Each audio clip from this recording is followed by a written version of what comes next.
तो आज class start करने से पहले एक छोटी सी प्रॉब्लम पे डिस्कस करेंगे और प्रॉब्लम है डेटा कनेक्टिविटी से लेके। बेसिकली मेरे पास एक डेटा आया है जो कि है तकरीबन 20 लाख रो का। अब बोलेंगे सर एक्सेल फाइल में 20 लाख रो का डेटा कैसे आ गया? तो दो अलग अलग सीट पे आया है। पर प्रॉब्लम ये है कि वो 20 लाख डेटा को एक सेल के एक पिवट में कैसे लगाए, क्योंकि मुझे उसके ऊपर रिपोर्ट्स बनानी है। और 20 लाख डेटा इसलिए आया हुआ क्योंकि वो एक सीट में नहीं आ पा रहा था, जिस कारण से उसको एक बड़े फाइल में डाल के भेजा गया। ठीक है, 20 लाख डेटा है मेरे पास। अब क्वेश्चन आता है कि क्या करें, इस जो डेटा है 20 लाख का, वो डेटा का पिवट लग सकता है? तो चलिए इसी चीज को ट्राई करते हैं। तो जाहिर सी बात है, नॉर्मल पिवट से तो पिवट नहीं लगेगा, हमें थोड़ा सा अलग करना पड़ेगा। इसके लिए हम जाएंगे डेटा मेनू बार के अंदर, gate data and transform data के अंदर। अब इस टॉपिक को बड़े ध्यान से देखिएगा, क्योंकि आगे चल के पावर बीआई की क्लास में भी ये टॉपिक आपको काम आएगा, क्योंकि एक्सेल की डेटा कनेक्टिविटी और पावर बीआई की डेटा कनेक्टिविटी सारे सेम है। सो गेट डेटा पे हम आए और यहां हम करते हैं फ्रॉम फाइल। फ्रॉम फाइल के ऊपर फ्रॉम एक्सेल को हमने सिलेक्ट किया। सिलेक्ट करने के बाद हम अपनी लोकेशन में चले गए, जिस लोकेशन में मेरा डेटा है उसके अंदर हमने ये डेटा फाइल जो कि 46 MB की फाइल है, उसको हमने इंपोर्ट पे क्लिक किया। जब इंपोर्ट पे क्लिक किया तो यहाँ पे आप देख सकते हैं डेटा है, हालांकि कॉलम कम है क्योंकि डेटा साइज बढ़ जाता और प्रोसेसिंग काफी टाइम लगता, इसलिए मैंने यहाँ पे 3-4 कॉलम ही रखे हैं। पर रियल डेटा में आपका ज्यादा हो रहा है कि रो 10 लाख के आसपास रो है। अब मैं इसको यहां लोड कर दूंगा तो एक्सेल सीट पे तो 10 लाख ही आ पाएगा, बट दो अलग अलग सीट में इसमें 10 लाख है, इसमें 10 लाख है, टोटल 20 लाख का डेटा है। तो यहां आपको दिख रहा है सिलेक्ट मल्टीपल आइटम्स, इस पे क्लिक करके हमने इन दोनों को सिलेक्ट कर लिया। सिलेक्ट करने के बाद अब आता है ट्रांसफॉर्म। इस ट्रांसफॉर्म पे जब मैंने क्लिक किया तो खुला पावर क्यूरी एडिटर। जी हाँ, एक्सेल का पावर बीआई का बैकएंड डेटा सपोर्ट इसको कहा जाता है। अब मैंने क्या किया इसमें जो है, हाँ, इसके ऊपर हमने राइट क्लिक किया। अब मुझे डेटा जो है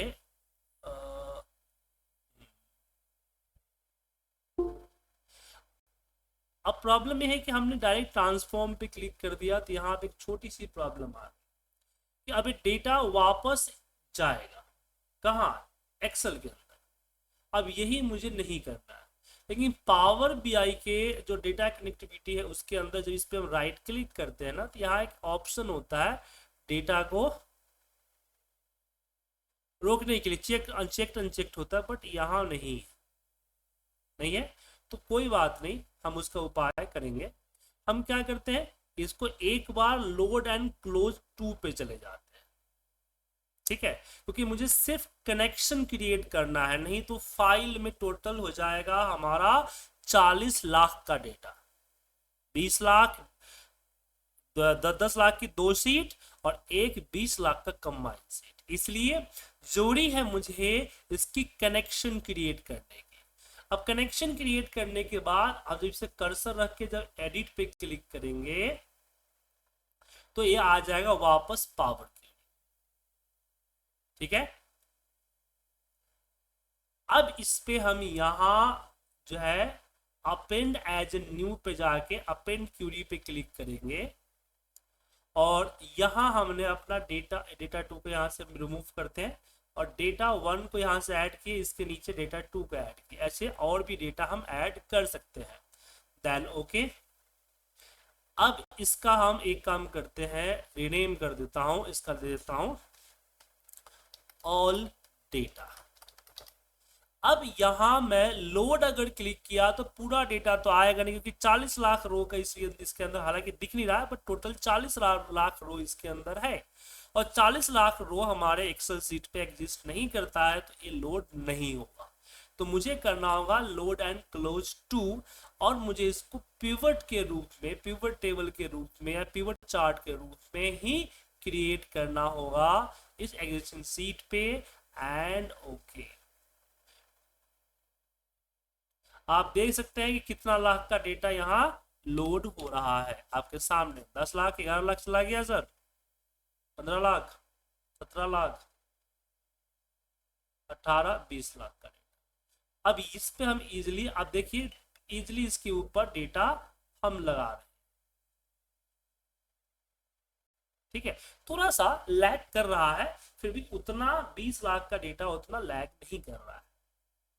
अब मान लीजिए कि मुझे 20 लाख और आ गया, टोटल 40 लाख का डेटा है, तो क्या 40 लाख का डेटा एक्सेस हो पाएगा?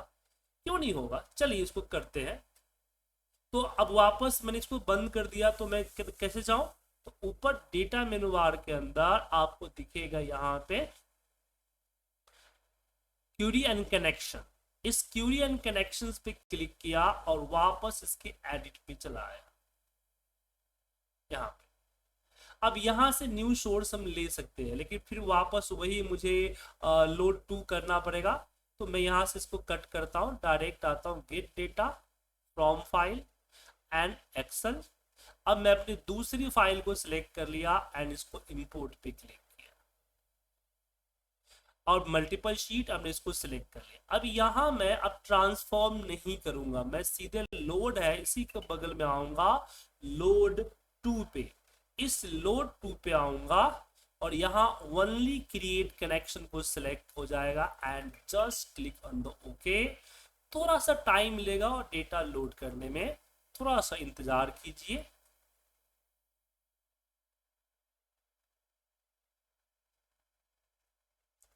अब मैं इस डेटा पे जाके एडिट पे क्लिक करूंगा,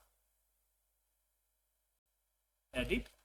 अब इसमें हम इसको अब सेलेक्ट करेंगे इसी को। अब इसमें हम यहाँ मर्ज एज ए न्यू नहीं करेंगे, वरना एक और यहाँ पे मर्ज का टेबल बना देगा। हमें करना है अपेंड क्यूरी, और इसमें 3 एंड मोर टेबल हमने, हमारा ऑल डेटा करेंट है, इसके अंदर हमारा डेटा 1 पहले आएगा, दूसरे नंबर का, डेटा 2 तीसरे नंबर का आएगा। 20 लाख हमने और ऐड कर दिया, देन ओके। एंड अब मैं यहाँ पे करूंगा लोड एंड क्लोज।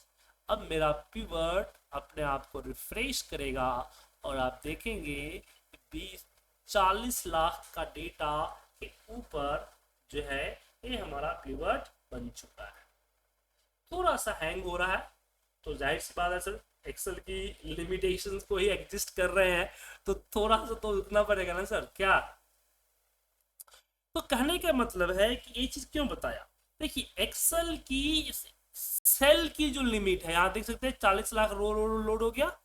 एक्सेल की जो सेल की लिमिट है, वो लिमिट आपका तकरीबन 10 लाख समथिंग रो का है, ठीक है। लेकिन अब देखिए डबल हो गया ना, लेकिन आपका जो एक्स ए है, क्या बोलते हैं, पिवट है, वो पिवट आप लगा सकते हो इस तरह के लंबे डेटा पे। अब कोई आदमी ये मत पूछ दीजिएगा सर कितना तक लगा सकते हैं, मैंने इसकी मैक्सिमम लिमिट के लिए नहीं गया, मैं 1 करोड़ तक गया था, उसके बाद आगे नहीं बना, क्योंकि सीधा डेटा मेरे पास था ही नहीं। So please don't ask this questions. मुझे पता है कि कुछ लोगों के मन में चल रहा था कि पूछते हैं सर से कि मैक्सिमम कितना जा सकता है, ठीक है। उसके ऊपर के लिए फिर क्या करना पड़ेगा? क्या सर? उसके जैसे किस पे जाएंगे? किस पे? बीवी है क्या किस पे मतलब बता रहे हैं आपने? मैंने क्या बोला? मैंने आपको 1 करोड़ तक मैंने ट्राई किया। हाँ, तो मैंने 1 करोड़ तक ट्राई किया ना, उससे ऊपर भी जा सकते हैं, उससे ऊपर नहीं गया मैं, मेरे पास डेटा नहीं था। मैंने ये थोड़ी बोला आपको कि इससे ऊपर हुआ नहीं। एक्सेल में ना जाके और किस प्लेटफॉर्म के थ्रू कर सकते हैं? हमने आपको क्या बोला? हमने ये थोड़ी बोला आपको कि 1 करोड़ के बाद नहीं हुआ, ऐसा बोला मैंने? नहीं, मैं कह रहा हूँ 1 करोड़ के बाद चलो हैंग हो गया सिस्टम यार। तो सर आप 1 करोड़ का डेटा क्या 1 करोड़ का डेटा अगर किसी और प्लेटफॉर्म से लेके आएंगे तो क्या हैंग नहीं होगा? हैंग तो तो फिर हमने आपको ये बोला कि इससे 1 crore is maximum, not a short data. हमने बोला कि इससे ऊपर भी जा सकता है, बट मैंने यहीं तक ट्राई किया, इसके ऊपर ट्राई नहीं किया क्योंकि इससे ऊपर का डेटा मेरे पास नहीं था। समझ में आया? तो इसकी maximum limit is sir not हमारा 2.5-3 करोड़ होता है, क्योंकि मेरा मंथ में 20 करोड़ 20 लाख 30 लाख क्लाइंट होता है, तो वो चला जाता है, कोई दिक्कत नहीं आती है। हाँ तो पैसा नहीं आप मेरा ट्राई एक करोड़। आप ट्राई करके देख लीजिएगा, अब मुझे बता दीजिएगा क्या, थोड़ी सी नॉलेज मैंने आप ट्राई भी किया था, शेयर। लेकिन एक्सेल नहीं वर्क कर पाता, सपोर्ट नहीं कर पाता। किसी मेथड से किया था आपने, जो मेथड मैंने बताया? आपके हाँ सर, डेटा डेटा नहीं आएगा, याद रखिएगा, आप 1 करोड़ का डेटा सेल पे डेटा नहीं आएगा, डेटा समरी होके आएगा एज ए पिवट। तो हम कनेक्शन कर रहे हैं, हाँ रिलेशनशिप क्रिएट करके डेटा को। हाँ हाँ। तो ये बैकएंड में डेटा सेव कर रहा है, ना कि आपका एक्सेल सीट पे। एक्सेल सीट पे तो 10 लाख डेटा ही आएगा, उससे ऊपर डेटा नहीं आएगा, चाहे किसी प्लेटफॉर्म से ले। तो मैं बहुत बात कर रहा हूँ कि जब मेरे पास डेटा ज़्यादा होता है तो हमें डेटा के ऊपर पिवट्स या समरी ही लगानी होती है ना, तो उस समरी लगाने के लिए इसका इस्तेमाल हम लोग करते हैं। बाद बाकी आप एसक्यूएल क्वेरी वगैरह लिख के भी समराइज कर सकते हो एसक्यूएल में, फिर डेटा समरी डेटा लेके आ सकते हो, लेकिन यहाँ भी पिवट बना सकते हो आप, 1-2 करोड़ 2.5 करोड़ 3 करोड़ पे पिवट बना सकते हो। अब वो हैंग करेगा नहीं करेगा और डिपेंड करता है डेटा की लार्ज, डेटा कितने कॉलम्स का है, डेटा के अंदर की क्या क्या चीजें हैं, और आपका सिस्टम कैपेसिटी कितना है, और डेटा किस सोर्स से कनेक्टेड है। डेटा मान लीजिए किसी थर्ड पार्टी सर्वर से कनेक्टेड है, सर्वर पे लोड ज्यादा है, उसका बैंडविड्थ कम है, तो स्लो होगा आपका। अब आईआरसीटीसी के वेबसाइट पे आप तत्काल टिकट काटने जाओ और आपका इंटरनेट 500 जीबी एमबीपीएस का क्यों ना हो, लेकिन क्या लग रहा है आपका तत्काल टिकट कट जाएगा? नहीं ना, क्यों? सर्वर पे लोड है। जी हाँ, तो इस सारे फैक्टर पे स्पीड डिपेंड करता है ना सर। अब कुछ लोग रिमोट पीसी पे काम करते हैं, रिमोट पीसी से डेटा लेके आते हैं और उनका स्लो चलता है, छोटा डेटा स्लो चलता है, तो रीजन होता है नेटवर्क, सर्वर। ठीक है, अब चलिए इतना टेक्निकल नहीं जाते हैं वरना ये आईटी क्लास हो जाएगा डेटा एनालिटिक्स से हटके। बोलते आगे। चलिए चलिए, तो इतना तय रहेगा कि लार्ज डेटा के साथ एक्सेल में हैंडल करेंगे तो प्रॉब्लम होगा, और इसी प्रॉब्लम की सॉल्यूशंस के लिए एक्सेस आया, एसक्यूएल आया, पावर बीआई आया है। समझ गए ना? और आप शुक्र करो कि आप इतने लार्ज डेटा पे एक्सेल पे ही काम कर पा रहे हो। अगर आपके पास गूगल सीट और सिम्फनी जैसे सॉफ्टवेयर यूज करेंगे तो उतना भी नहीं कर पाएंगे आप। अब हम प्रॉपर समझते हैं डेटा कनेक्टिविटी। देखिए, हमें क्यों चाहिए एक एक्सेल, हम एक एक्सेल में दूसरे एक्सेल का डेटा क्यों लेके आएंगे? सबसे पहला क्वेश्चन ये आता है, हम डायरेक्ट कॉपी पेस्ट क्यों ना कर ले? बात समझ में आया? हम डायरेक्ट कॉपी पेस्ट ही क्यों ना कर ले, हम क्यों लेके आए? तो देखिए क्या होता है कि मान लीजिए आपके पास एक डंप डेटा है जो कि 2.5-3 करोड़ का डेटा आपका है, बट मुझे जो रिपोर्ट बनानी है वो रिपोर्ट एक पर्टिकुलर पीरियड और कुछ सिलेक्टेड कॉलम्स का ही बनाना है। तो मैं पूरा का पूरा डंप डेटा पे लाके फिर पिवट लगा के मैं अपनी रिपोर्ट फाइल को क्यों हैवी करूं? बात समझ में आया? क्या डेटा लाके क्यों हैवी करूं? और दूसरी चीज क्या है कि एक पीरियड का डेटा है, तो period wise data in future में ऐड होते रहेगा, तो मैं ऐसा क्यों करूं कि मैं डेटा को एक्सेल सीट पे रखूं एक ही डेटा पे? मैं कहने का मतलब है कि मैं पूरा डेटा हर रिपोर्ट पे नहीं रखना चाहता, मैं डंप डेटा रखना चाहता हूँ, और डंप डेटा से मैं लिंक करना चाहता हूँ मैं जो सिलेक्टेड डेटा चाहता हूँ उसके ऊपर। सो दैट केस में हम गेट डेटा पे क्लिक करते हैं from the file and from the Excel.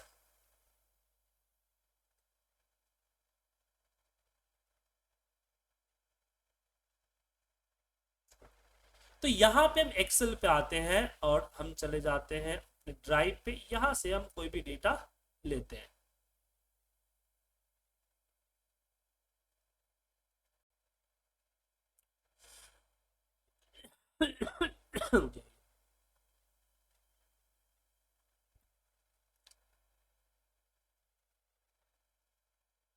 कल तो एक चेंज करना है मुझे, सारा डेटा फाइल को अलग करना है, कल कंफ्यूजन होती है बहुत सारा। तो हमने ये डेटा ले लिया, दिख रहा है आपका डेटा। अब मैं यहीं पे लोड कर दिया तो मेरा ये जो हमारा EN एक्सेल सीट और हमारा जो बुक वन है दोनों आपस में लिंक हो जाएगा, वहां चेंज होगा तो यहाँ भी रिफ्रेश करने पे डेटा हमारा चेंज हो जाएगा। एक तो ये हुआ, हमने लिंक क्रिएट कर दिया। अब लिंक क्रिएट करने का एक और काम हम लोग करते थे, जैसे कि हमारा डंप डेटा होता था ना, तो डंप डेटा मेरी रिस्पॉन्सिबिलिटी होती थी। अब प्रॉब्लम ये होता था कि डंप डेटा डाला हुआ था एक शेयर नेटवर्क में, मेरी रिस्पॉन्सिबिलिटी है, लेकिन उसको हमारे टीम के और भी मेंबर्स उसको यूज करते हैं। बट प्रॉब्लम क्या होती है कि किसी मेंबर ने उसके साथ छेड़छाड़ कर दी तो बिल हम पे फटता था। तो मुझे हमेशा अपने डंप डेटा का बैकअप रखना पड़ता था, और जब कुछ चेंजिंग होती है तो फिर वो बैकअप के साथ छेड़छाड़ करके फिर जितना दिन का बैकअप नहीं होता था उसको पूरा करना होता था। तो हमने क्या किया, एक सॉल्यूशन निकाला कि हम डेटा डायरेक्ट आपको नहीं देंगे, आपको जो है मेरे जाके वहां से डेटा नहीं लेना है, आपको जो डेटा चाहिए मैं लिंक करके आपको दे देता हूँ। सो उनके उनके सिस्टम पे एक एक्सेल फाइल क्रिएट करता था, और उस एक्सेल फाइल में हमने इस डेटा को लिया और हमने यहीं से इसको लोड पे क्लिक कर दिया। लोड पे क्लिक करने के बाद ये डेटा क्या हो गया, उनके साथ मेरे एक्सेल साल के साथ ये लिंक हो गया। मेरा एक्सेल कभी चेंज होगा तो जस्ट इनको क्या करना है, रिफ्रेश करते ही यह डेटा अपडेट हो जाएगा, राइट। तो पहले फीचर थी। उसके बाद जब पावर क्यूरी आया तो हमें बेनिफिट हुआ कि मुझे इनको कुछ कॉलम्स नहीं देने हैं, तो मैं यहाँ पे चला गया एडिट मतलब कि पावर क्यूरी पे, जहां मैं डिसाइड कर सकता है कि कौन कौन कॉलम मुझे देना है और कौन कौन कॉलम नहीं देना है। कैसे करेंगे, तो चूज कॉलम्स पे गया मैं, और इस चूज कॉलम्स पे आने के बाद हमने कुछ कॉलम्स हटा दिए, जैसे कि मुझे सोर्स और टाइप नहीं देनी है, लोड और कंज्यूमर देना है पर रेट नहीं देना है, बिल नहीं देना है, बाकी डे मंथ ईयर भी मुझे नहीं देना है। बस इतना ही डेटा उनको देना था। जैसे ओके किए, बाकी सारा यहाँ से हट गया। उसी चीज है कि मुझे इनको सिर्फ देना है ईवी की चार्जिंग, बाकी डेटा से उनका कोई लेना देना नहीं है। So B filter the EV charge and okay. And जब मैंने इसको लोड एंड क्लोज पे क्लिक किया तो मेरे पूरे डेटा में से इन्हीं मात्र 4 कॉलम का डेटा आया, और सिर्फ ईवी चार्जिंग का फिल्टर डेटा आया। मतलब जो 4000 रो का डेटा था, अब वो सिर्फ 809 रो का डेटा कनेक्टेड डेटा हो गया। इससे क्या हो गया कि हमारा रिपोर्ट बनाने में इजी हो गया। हम इसको एज ए पिवट कर लें या फिर इसको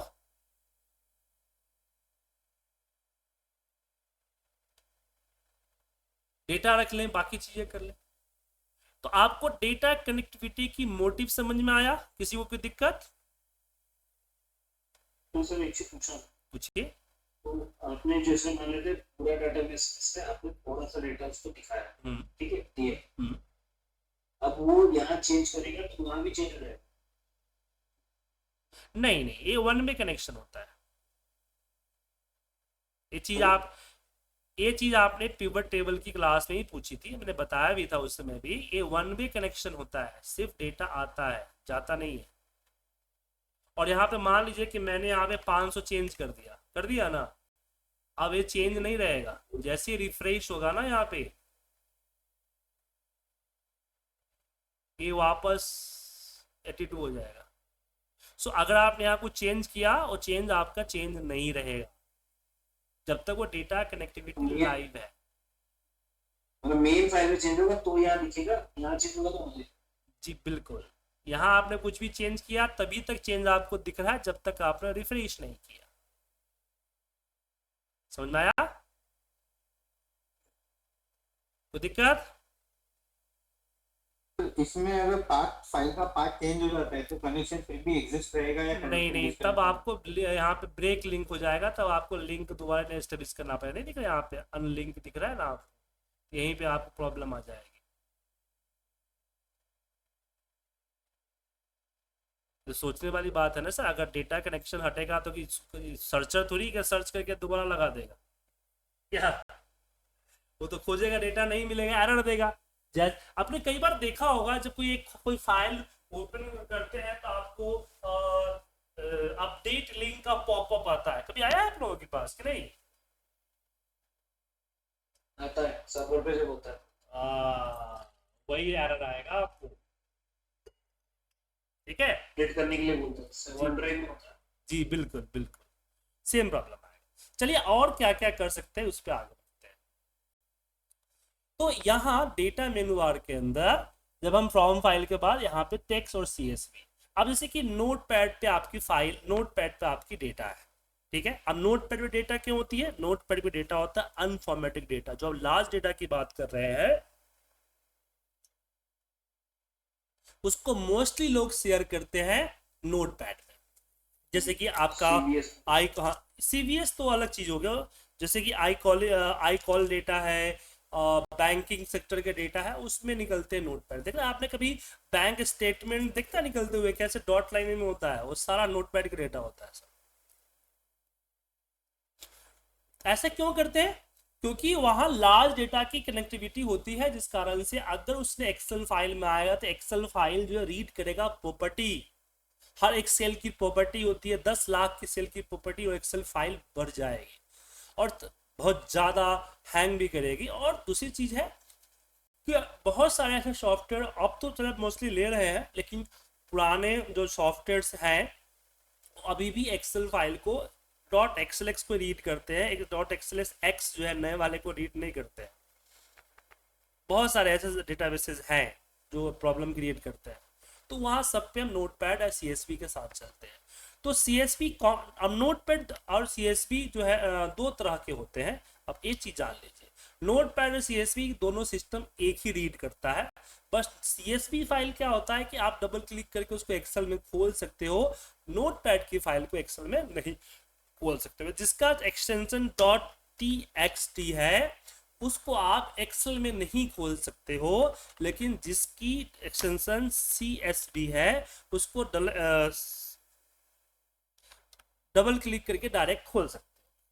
तो क्या होता है, दो तरह का होता है। जैसे कि हमने लिखा name tab city tab amount, तो नेम और सिटी के बीच में टैब का गैप है, इसको बोला जाता है टैब कैरेक्टर। तो जनरली नोटपैड में ही होता है। दूसरा होता है आपका कॉमा सेपरेटर, इसके बीच में कॉमा होता है, ठीक है?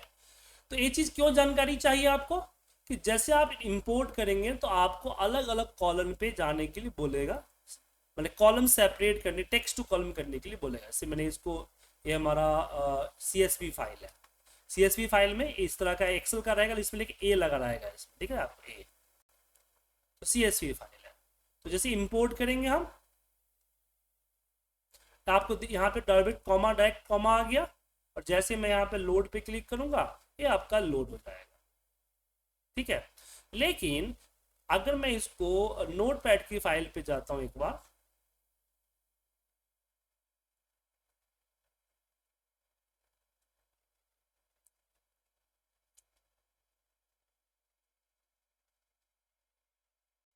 ये रहा नोटपैड की फाइल, ठीक है? इसको इंपोर्ट किया, तो इंपोर्ट करने के बाद यहाँ देखिए, तो यहाँ से आप डिसाइड कर सकते हैं कि कॉलम किस, टेक्स्ट टू कॉलम क्या होगा, कॉलम पे होगा, कॉमा पे होगा, इक्वल साइन पे होगा, या कोई और कैरेक्टर पे होगा। तो यहाँ से आप सिलेक्ट कर सकते हैं और फिर यहाँ से जब लोड करेंगे तो आपका नोटपैड का डेटा यहाँ है। अब यहाँ ध्यान लीजिए, आप चाहे किसी भी डेटा सोर्स से डेटा लेके आ रहे हैं एक्सेल में, चाहे डेटा लाएं चाहे पिवट लाएं, आपका जो डेटा से लाइव कनेक्टेड होगा जब तक कि आप इसको अनलिंक नहीं करते हैं। अगर आप अनलिंक कर दिए तो फिर वहां से लिंक टूट जाएगा। अनलिंक किस केस में करेंगे?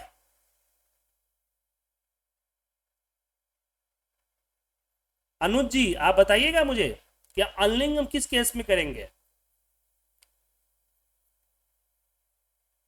किसी को डेटा भेजना हो तो अगर किसी को डेटा हमने भेजा तो अनलिंक तो ऑटोमेटिक हो जाएगा सर, उसके सिस्टम में डेटा मिलेगा नहीं, उसको अपडेट लिंक एरर आएगा। तो अपने चेंज करने के लिए शायद टेम्पलेट चेंज कर सकते। देखिए डेटा दो तरह के आपको मिलते हैं, एक तो डेटा मिला आपको जो कि अपडेट हो रहा है तो उसको आप लिंक रखेंगे, सही रहेगा ना। दूसरा डेटा वन टाइम डेटा कि आपको इसे नोटपैड के रूप में आपको डेटा भेज दिया गया, अब उसको आप अनलिंक ना करेंगे तो प्रॉब्लम क्या होगा कि अगर मैंने यहाँ पे वैल्यू चेंज किया और जैसे इसको रिफ्रेश गलती से जैसे ओपन होते हुए रिफ्रेश हो जाता है, रिफ्रेश हो गया तो आपका चेंजिंग तो गया ना सर। पिछला चेंजिंग दिखेगा। हाँ तो ऐसे केसेस में हम इसको अनलिंक करेंगे, अनलिंक हो गया। अब मैं यहाँ पे कुछ चेंज किया तो अब ये रिफ्रेश वाला दिख रहा है, डिसेबल हो गया, समझ में आया। अब ये सब चीजें मैं क्यों बता रहा हूँ, क्योंकि मैं भुगत चुका हूँ, समझ गया ना। टीचर जब भी कोई चीज बताता है ना तो तीन चीजें बताता है, तीन चीजें के रूप में बताता है। अगर मैं कुछ बताता हूँ तो तीन चीजें होती है, एक मैं जो पढ़ा हुआ हूँ, कहीं से किसी न किसी सोर्स से पढ़ा वो बताया मैंने आपको। दूसरा वो गलती जो आप लोगों ने की और मुझे शेयर किया और आपकी गलती को करेक्ट किया वो आया। और एक और चीज़ें होगी कब, जो कि मैंने उस गलती की और बड़े रिसर्च करने के बाद पता चला कि वो ऐसा करने पे ऐसा हो जाएगा, तो वो चीज़ें तो तीन चीज़ें होती है आपकी क्लास में जो टॉपिक्स होती है, और तीनों काम की होती है। अब यहाँ पे ऐसी एक्सएमएल और जेसन से भी डेटा ला सकते हैं, हालांकि इसकी जरूरत कम पड़ती है, लेकिन हाँ कई कई जगहों पे मिल जाता है डेटा। तो लाने का तरीका भी सिंपल, कोई बड़ी इसमें नहीं है, जैसे एक्सेल फाइल लाते हैं ऐसे। क्या बोले सर?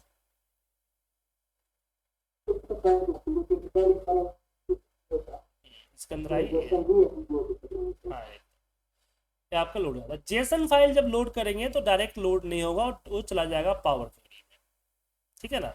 जैसे कि जेसन फाइल हमेशा देखिए एक्सएमएल का लिंक हो गया या जेसन का, हम जेसन को डायरेक्ट उसके लिंक से भी कर सकते हैं। लिंक ले लिया हमने ना, तो देखिए जेसन को हम डायरेक्ट लिंक से भी कर सकते हैं। तो यहाँ पे हमने गेट डेटा और हमने जेसन पे क्लिक किया और ये लिंक डाल दिया, और जैसे हमने ओपन किया ये थोड़ा सा हैंग होगा और आपका सीधे यहाँ पे आगे आपको यहाँ पे कनेक्ट कीजिए, लॉगिंग वगैरह है या एपीआई वगैरह डालना है तो डालिए और कनेक्ट कीजिए, ये सीधे चलाएगा आपका पावर, ठीक है ना। अब जैसे इसमें कुछ नहीं दिख रहा है रिकॉर्ड, हाँ इस पर क्लिक कीजिए ना, लिस्ट आया है, क्लिक कीजिए। अच्छा इसमें कुछ था नहीं था, डेटा नहीं था इसके,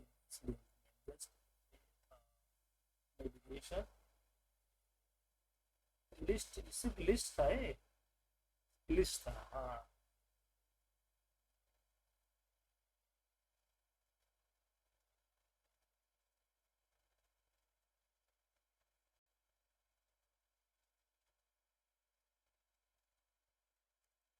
उन्होंने लिस्ट बना के दी थी ऐसे, लिस्ट भी देख सकते हैं दिया हुआ।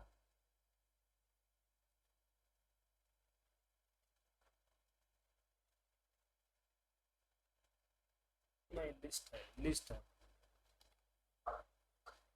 इस पे आते हैं, इसमें डेटा नहीं है, इसमें पहले था लग रहा है, रिमूव कर दिया मैंने, डेटा नहीं है।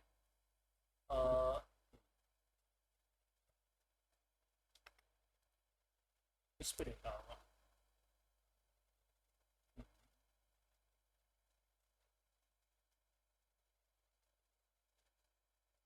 अभी लिस्ट ही है।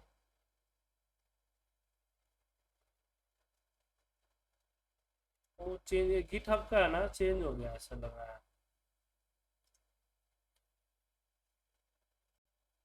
डेटा नहीं है सर, इस पर लिस्ट है सिर्फ। आप लोड करेंगे तो सिर्फ लिस्ट ही लोड होगा आपका, कोई डेटा नहीं आएगा।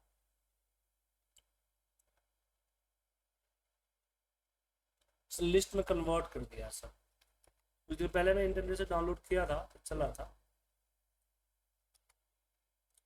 तो वहां पे आएगा तो आपको बस कॉलम्स को रीड करने होते हैं। एक मिनट, मेरे पास होंगे जेसन की फाइल भी होगा।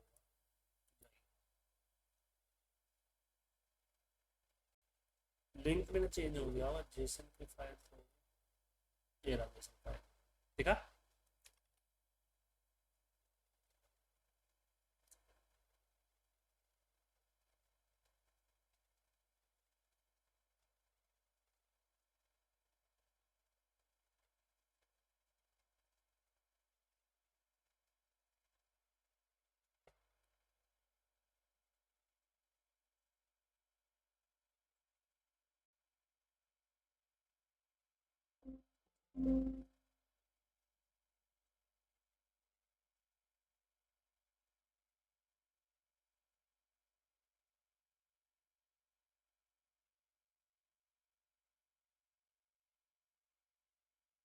सोर्स में प्रॉब्लम होगी सर, दिक्कत है सर। जेसन में आ जाता है बट वही है, मेरा वही डायरेक्ट लिंक है उससे, साइट से लिंक है, इसलिए दिक्कत है। या दूसरे फाइल में बता दूंगा आपको। यहाँ पीडीएफ है, आप पीडीएफ से भी डेटा लेके आ सकते हैं।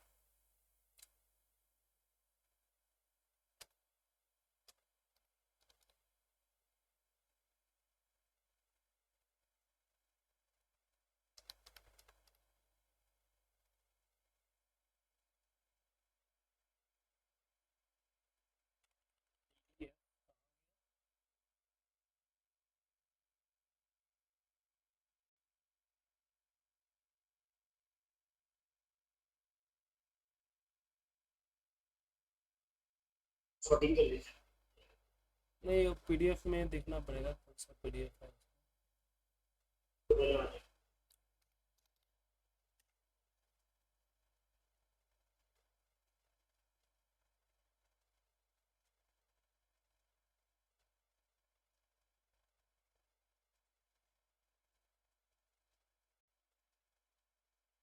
नहीं, पीडीएफ नहीं है। चलिए एक काम करता हूँ मैं, ये जो डेटा मेरा है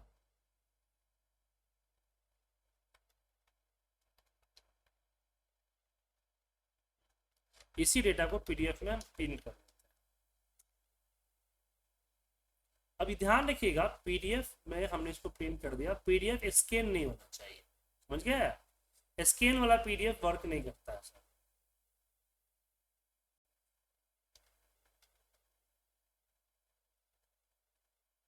अब यहाँ पे लेके आते हैं पीडीएफ,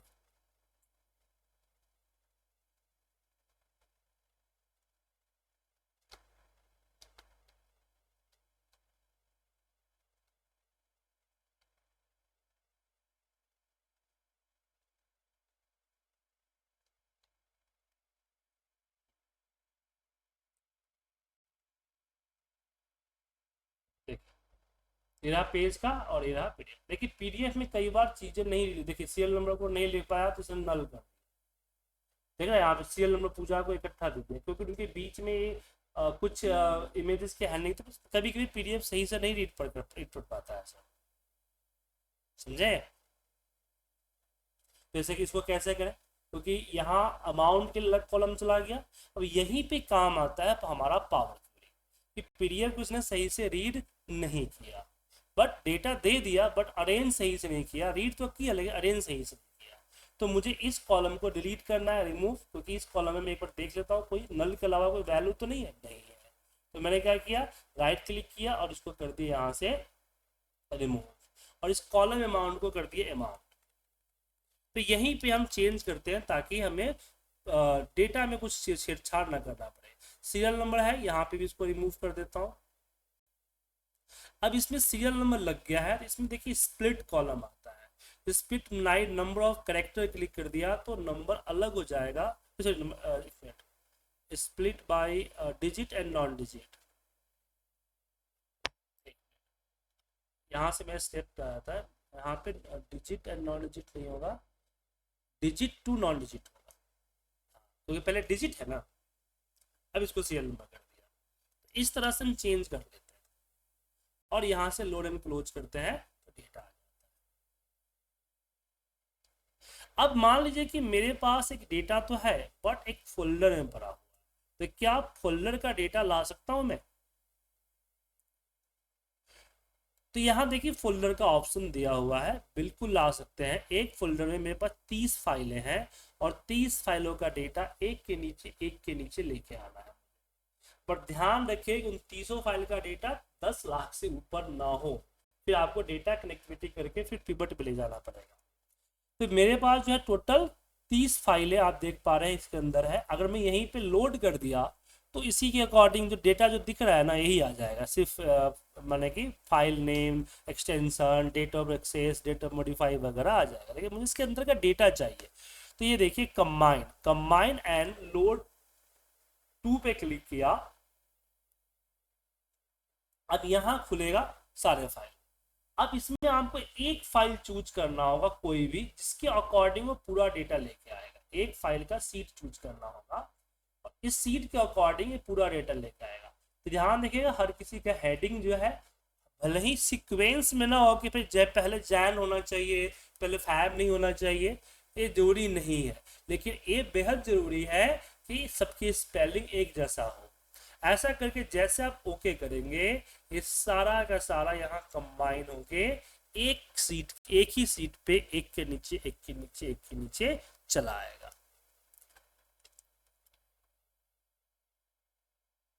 देखिए, और यही नहीं, अगर आपकी फाइल के अंदर में कोई नई फाइल ऐड हुई तो आपका डेटा रिफ्रेश करते ही ऑटोमेटिक यहाँ पे नया फाइल भी ऐड हो जाएगा। जैसे कि मैं क्या करता हूँ कि मेरे पास एक ये है आपका MTD रिपोर्ट होता है, मंथली रिपोर्ट होता है, डेली मुझे डेटा फाइल्स मिलते हैं। तो मैं डेली डंप फाइल के लिए कॉपी पेस्ट नहीं करता हूँ। मैं क्या करता हूँ, बस मेरा आउटलुक के अंदर मैंने मैक्रो लगा रखा है कि वो सीधे वो फाइल को एक्सट्रैक्ट करके फोल्डर में डाल देता है। ठीक है, जैसे फोल्डर में एक्सट्रैक्ट होकर फोल्डर में चला गया और ये हमारे यहाँ पे रिफ्रेश, जब भी फाइल खोलता हूँ मैं यहाँ पे प्रॉपर्टीज के अंदर में सेटिंग कर रखा हूँ रिफ्रेश का, टेबल नहीं इसकी डेटा में। यहाँ पे हमारे पास प्रॉपर्टीज है, एक मिनट, यहाँ प्रॉपर्टीज पहले यहाँ होता था लेकिन अब हो गया जिसमें है वही उसकी प्रॉपर्टीज पे जाना होगा। हाँ, every refresh when the opening the file, या एवरी कुछ मिनट सेकेंड पे रिफ्रेश करना चाहते हो तो यहाँ पे कर सकते हैं। क्लिक,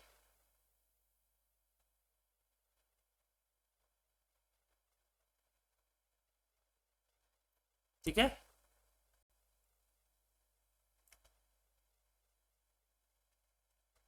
तो यहाँ से हम पूरे के फुल फोल्डर लेते हैं। तो आज हमने दो चीज़ सीखा, एक हमने लार्ज डेटा हैंडलिंग के बारे में जाना, उसके बाद हमने आज आपके साथ डिस्कस किया कि हम कैसे लेके आ सकते हैं डेटा डिफरेंट लोकेशन से। कल हम बात करेंगे हम डेटाबेस से, जैसे एसक्यूएल से डेटा कैसे लेके आएंगे, एसक्यूएल क्यूरी को कैसे लिखेंगे, एंड उसके अलावा हम पावर क्यूरी के बारे में भी डिस्कस करेंगे। ठीक है, एक चीज सर पूछना है, पूछिए। जैसे वेबसाइट होते हैं है ना, वेबसाइट्स में डेटा होता है, जैसे मतदाता सूची कह लो या कुछ है टेबल फॉर्मेट में, तो उसको भी हम ला सकते हैं? बिल्कुल ला सकते हैं। उसके दो चीज़ होंगे, अगर वेबसाइट के वेब पेज पे डायरेक्ट कुछ पेज पे है उसको लाना है एज ए टेबल फॉर्मेट में है तो आप ला सकते हैं। ठीक है, दूसरा अगर वेबसाइट के अंदर लॉगिंग है और वो आपका थर्ड पार्टी लॉगिंग एक्सेस करता है तो दैन आप उसको भी लेके आ सकते हैं। लेकिन उसमें कैप्चा वगैरह है, थर्ड पार्टी को एक्सेस नहीं कर रहा है, वो API वगैरह नहीं एक्सेप्ट करता है तो नहीं ला सकते हैं। बात समझ में आया कि नहीं? बट सिंपल सी बात देखिए, आप बता ही देता हूँ। देखिए, जैसे मैंने सर्च किया world mobile country by country, ठीक है, मुझे विकिपीडिया का लिंक मिल गया। अब मान लीजिए ये जो दिख रहा है टेबल, मुझे इसको एक्सेल से, ठीक है, इसको लेके आना है तो ये टेबल फॉर्मेट में है और इसके लिए कोई लॉगिन की जरूरत नहीं है। तो डायरेक्ट हम क्या करेंगे, यहाँ एक्सेल पे आएंगे, फ्रॉम वेब, यहाँ पे हमने गए लिंक डाला एंड ओके,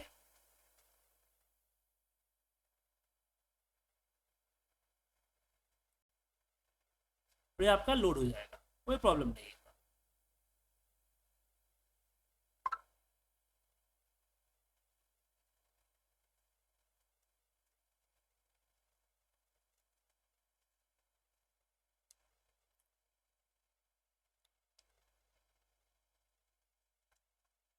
ठीक है, टेबल यहाँ आपको चेक करना है, जितने भी उसके अंदर टेबल है सारे टेबल आ गए भाई, एक एक करके चेक कर लीजिए कि आपका कौन सा टेबल है। तो मैंने देखा मेरा ये टेबल है, राइट, इसको लोड कर लिया मैंने, आ गया वेबसाइट से डेटा। अब वेबसाइट चेंज होगा तो यहाँ भी चेंज हो जाएगा। लेकिन यही इसी पेज को मुझे लॉगिंग करना पड़ता तो फिर यहाँ पे लॉगिंग का ऑप्शन देना पड़ता, या फिर ये वेबसाइट लॉग किसी थर्ड पार्टी, इसमें कैप्चा लगा हुआ है कि भाई कैप्चा डालिएगा तो लॉगिंग होगा, तो फिर आप नहीं ला सकते हैं। कुछ वेबसाइट एपीआई देती है तो आप एपीआई लॉगिंग करना पड़ेगा, तो पूछ देगा उसी समय, जैसे आप लॉगिंग करेंगे लिंक डाल के जैसे डालेंगे ऐसे आपको, अभी आया था इससे पहले सर्वर पे दिखाया था ना, जैसे मैं एनीवन पर क्लिक किया था एपीआई के थ्रू आ जाएगा, तो एपीआई का एक्सेस कोड डालना पड़ेगा। तो वो वेबसाइट पे डिपेंड करता है कि किस वेबसाइट का क्या नेचर है, उसके पे डिपेंड करता है सर। ठीक है संजीव जी, ठीक है चलिए ओके, गुड नाइट, मिलते हैं अगली क्लास में। सर।